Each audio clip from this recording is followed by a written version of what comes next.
بسم اللہ الرحمن الرحیم۔ آج میں آپ سب لوگوں کو مضمون لکھنا سکھاؤں گی۔ سب سے بڑا ہے میرا خدا۔ دنیا میں طاقتور بھی ہیں اور زوراور بھی ہیں، حاکم بھی ہیں اور بادشاہ شہنشاہ بھی، لیکن یہ کسی نہ کسی مقام پر مجبور ہیں اور انہیں بھی کسی بڑی طاقت کی ضرورت ہے۔ بڑی طاقت خدا کی ہے، جس نے ان سب کو پیدا کیا، جو ان سب کی ضرورتیں پوری کرتا ہے اور ان سب کو رزق دیتا ہے۔ خدا تعالیٰ اتنا بڑا ہے کہ ہم اسے احاطہ تحریر میں لا ہی نہیں سکتے۔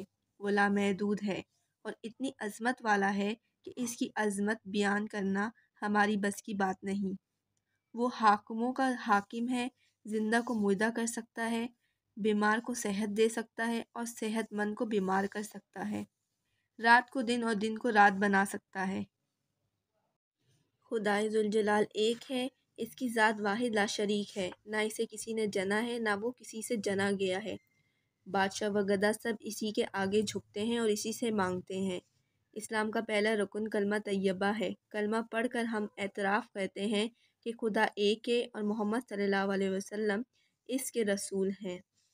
یہ سبزہ زار اور یہ ثمردار پودے اور درخت، یہ سمندر، یہ جن و بشر، یہ چرند، یہ پرند، یہ زمین و آسمان اور یہ سب نعمتیں آخر کس نے پیدا کی ہیں؟ یہ سب کچھ خود تو پیدا نہیں ہو سکتا، ان سب کو پیدا کرنے والا کوئی ہستی تو ہے، اور وہ ہستی خدا تعالیٰ ہے۔ سارا نظام اسی کی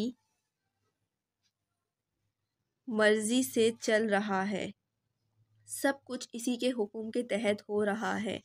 ہمیں زیب نہیں دیتا کہ ہم اس کی نعمتیں بھی کھائیں اور ناشکری بھی کریں۔ یہ احسان فراموشی انسانیت کے منہ پر بدترین داغ ہے۔ ہمیں اس سے ڈرنا چاہیے اور جن کاموں سے اس نے ہمیں منع کیا ہے انہیں ترک کر دینا چاہیے، اور جو کچھ کرنے کا حکم دیا ہے وہ کرنا چاہیے۔ اسی میں ہماری فلاح ہے اور یہی ابدیت کا تقاضا ہے۔ صفات ان سے باہر پہ ذات میں تنہا، ازل سے تا با ابد تیری شان ہے یکتا۔ جزاک اللہ۔